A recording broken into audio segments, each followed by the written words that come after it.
Hello everyone, কেমন আছো সবাই? আশা করি ভালো আছো। আমি একটা জায়গায় ঘুরতে গেছিলাম, তো আমি আপনাদেরকে ভিউটা দেখাচ্ছি। জাস্ট দেখুন কি সুন্দর জায়গা। আমরা এইসব জায়গাগুলো দেখতে পাই না সহজে। এটা মানে একটা গ্রাম অঞ্চল। তো এখানটার নাম হচ্ছে, জায়গাটার নাম কে কে জানো কমেন্ট বক্সে অবশ্যই বলো।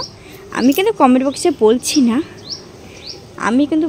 না এটা কোথায়, কোন জায়গাটা। কে কে এই জায়গাটা জানো তাহলে সে কমেন্ট বক্সে অবশ্যই বলো। তো জায়গাটা কি সুন্দর দেখুন, বাচ্চা কাচ্চা টাটা দিচ্ছে ওখানটা।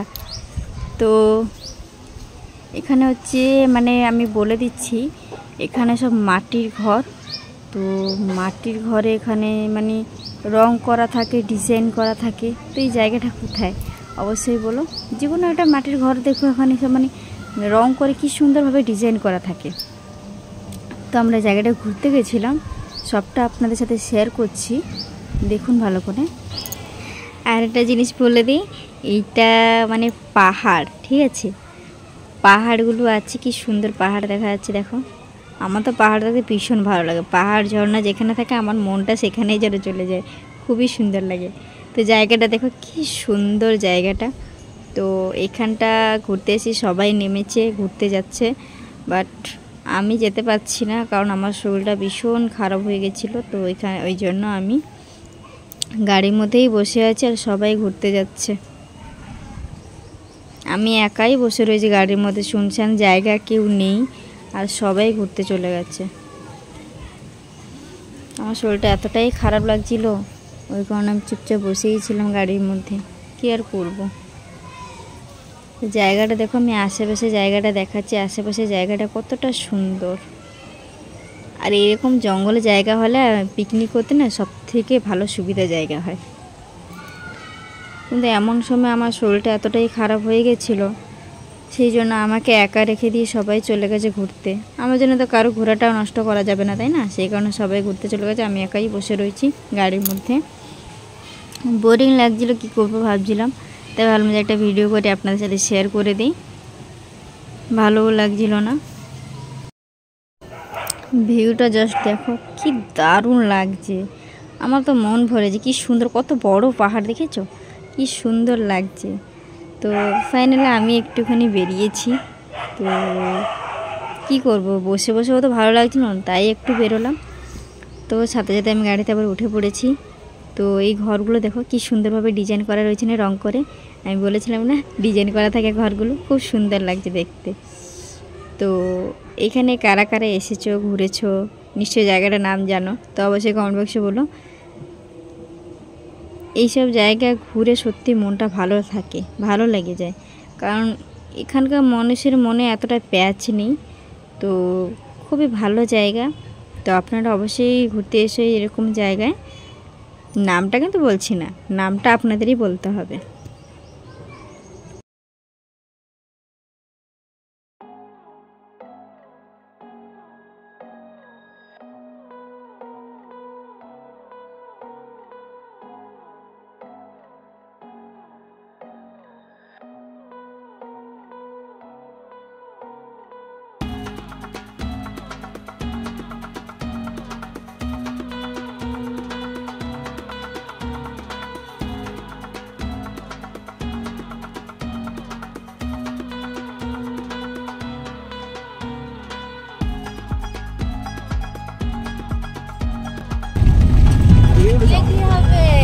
রিক হচ্ছে সবথেকে স্ট্রং ব্যক্তি, বাচ্চাদের মধ্যে সবথেকে স্ট্রং।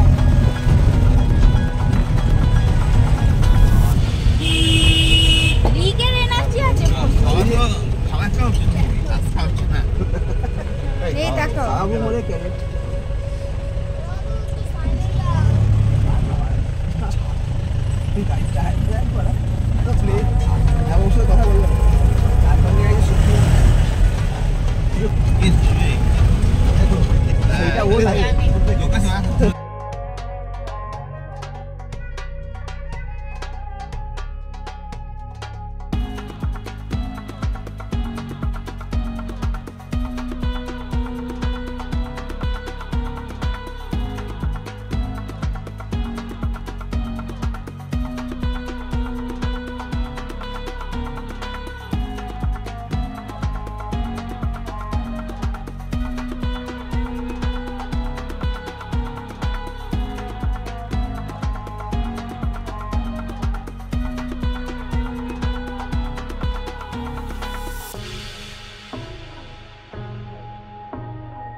এই জায়গার ভিউটা কি সুন্দর লাগছে দেখো।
বলছি লখাই আমার উপরে চটে গেছে। হ্যাঁ তুই তো দেওয়ারে কিছু বলিস না, এই আমি বলেছি তো, আমি বললে দোষ হয়ে যায়, তুই এখন বল।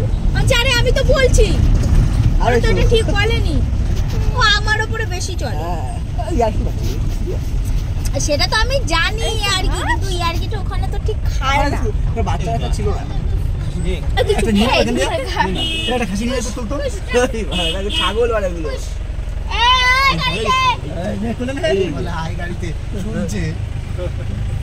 এইগুলোই খাসি বানাবো। আজকে দিয়ে যাও। এই তুই খাসি খাস? ওটার বললি তোমরা তো খাসি খাও, তোমাদের জন্যই তো বলেছি। এই লখাই ফোন করছে, লখাই বৌদি বাজবে বলি হ্যালো তোমার সব খেলা বেরা আমাদের রাত। তুমি হচ্ছে সিনিয়র, আমরা জুনিয়র। হ্যাঁ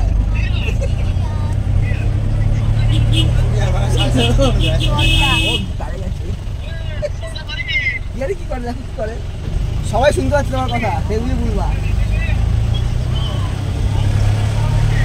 তোমার কথা কিন্তু সবাই শুনতে পাচ্ছে, সেইগুলো বলবা। না গো মেশো বলতে থাকো।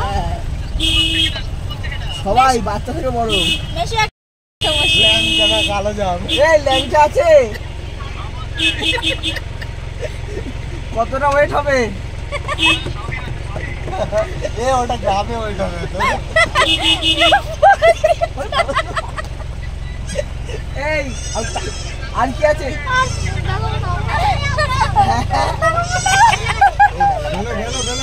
ঠিক আছে ঠিক আছে, কি বলছো? আমি তাই দেখে যাচ্ছি।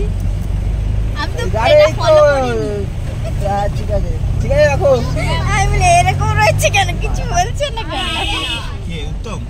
আরে তোরা তো রাস্তার মাঝখানে থাকিস কেন? সিঁড়ি বাড়িটা যাও কিনা এটা একদম আরে ও শ্বশুর তো নবপল্লী আছে। কোন শ্বশুর এটা শ্বশুর নবপল্লী